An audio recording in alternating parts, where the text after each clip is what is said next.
Doctor Mohan Varghese, തിരുത്താൻ മനസ്സില്ലെന്ന ധാർഷ്ട്യമോ പിണറായിക്ക്?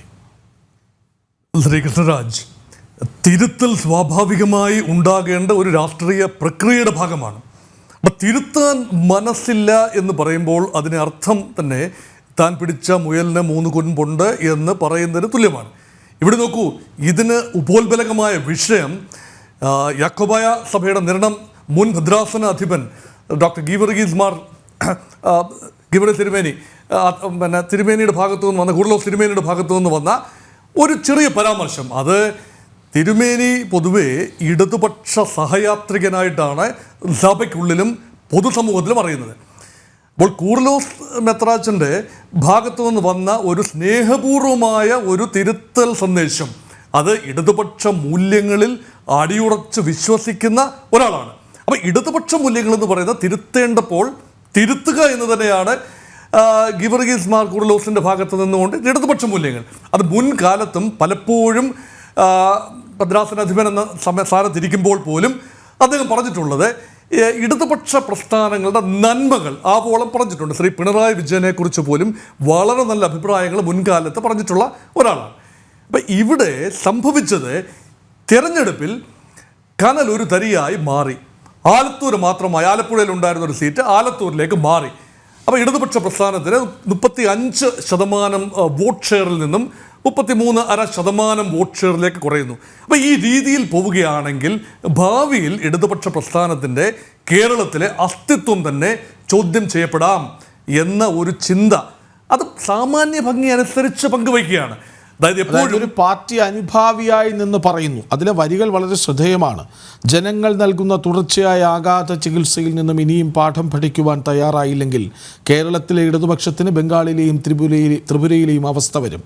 ലോക്സഭാ തിരഞ്ഞെടുപ്പിൽ കേരളത്തിൽ ഇടതുപക്ഷത്തിനുണ്ടായ തകർച്ചയുടെ പ്രധാന കാരണങ്ങളിലൊന്ന് അതിശക്തമായ ഭരണവിരുദ്ധ വികാരമാണ്.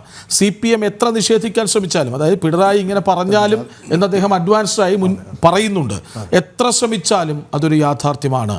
സാമ്പത്തിക നയങ്ങളിലെ പരാജയം, അച്ചടക്കമില്ലായ്മ, ധൂർത്ത്, വളരെ മോശമായ പോലീസ് നയങ്ങൾ, മാധ്യമവേട്ട, സഹകരണ ബാങ്കുകളിൽ ഉൾപ്പെടെ നടന്ന അഴിമതികൾ, പെൻഷൻ മുടങ്ങിയതടക്കം പാവപ്പെട്ടവരെ അവഗണിച്ചുള്ള നീക്കങ്ങൾ, SFIയുടെ അക്രമ രാഷ്ട്രീയം, വിമർശനങ്ങളോടുള്ള അസഹിഷ്ണുത, അത് അദ്ദേഹം എടുത്തു പറയുന്നുണ്ട്. മതസാമുദായിക സംഘടനകളെ അതിരുവിട്ട് പ്രീണിപ്പിക്കാനുള്ള ശ്രമങ്ങൾ, വലതുവൽക്കരണ നയങ്ങൾ. ഇന്ന് VD സതീശനും അത് പറഞ്ഞു. ഇടത്തോട്ട് ഇൻഡിക്കേറ്റർ ഇട്ട് വലത്തോട്ട് പോകുകയാണ് മുഖ്യമന്ത്രി, വലതു വ്യതിയാനം വല്ലാതെ സംഭവിച്ചിരിക്കുന്നു എന്ന്. അങ്ങനെ പറയേണ്ടത് മാത്രം പറഞ്ഞു. ഇന്നലെ മുഖ്യമന്ത്രി പറഞ്ഞതാണല്ലോ, ഞങ്ങൾ തിരുത്താൻ തയ്യാറാണെന്ന്. വളരെ പെട്ടെന്ന്, ഇതാദ്യമായിട്ടാണെന്ന് തോന്നുന്നു, തെരഞ്ഞെടുപ്പ് പരാജയം കഴിഞ്ഞുടൻ വന്നു പിറ്റേ ദിവസമെങ്കിലും അത് പറയുന്നു, ഞങ്ങൾ തിരുത്താൻ തയ്യാറാണെന്ന് പറയുന്നു. ആ മുഖ്യമന്ത്രി പാർട്ടിയോട് അനുഭാവമുള്ളൊരു പിതാവ് പറഞ്ഞപ്പോൾ മറുപടി ഇങ്ങനെ പറയണമായിരുന്നു. അതായത് ഇടതുപക്ഷം ഇവിടെ വേണമെന്ന് ആഗ്രഹിക്കുന്ന, ഇടതുണ്ടെങ്കിലേ ഇന്ത്യയുള്ളൂ എന്ന് വിശ്വസിക്കുന്ന ഒരാൾ, അദ്ദേഹത്തോട് ഇങ്ങനെയാണ് പ്രതികരണമെങ്കിൽ അദ്ദേഹം പറഞ്ഞതിലെ ഒരു വരിയും കൂടെ ഉണ്ട്. ഇപ്പോൾ കൃഷ്ണരാജ് വായിച്ച വരികൾക്ക് അതീതമായ ഒരു വരി കൂടെ പറഞ്ഞു. എപ്പോഴും പ്രകൃതിക്ഷോഭവും വെള്ളപ്പൊക്കവും ഉണ്ടാകണമെന്നില്ല, എപ്പോഴും കിറ്റ് കൊടുത്താൽ ജനങ്ങളെ കൂടെ നിർത്താൻ ആവണമെന്നില്ല. അപ്പോൾ ഇതൊരു സഹിക്കാവുന്നതിലും അധികമായി ബഹുമാന്യനായ മുഖ്യമന്ത്രി കരുതി.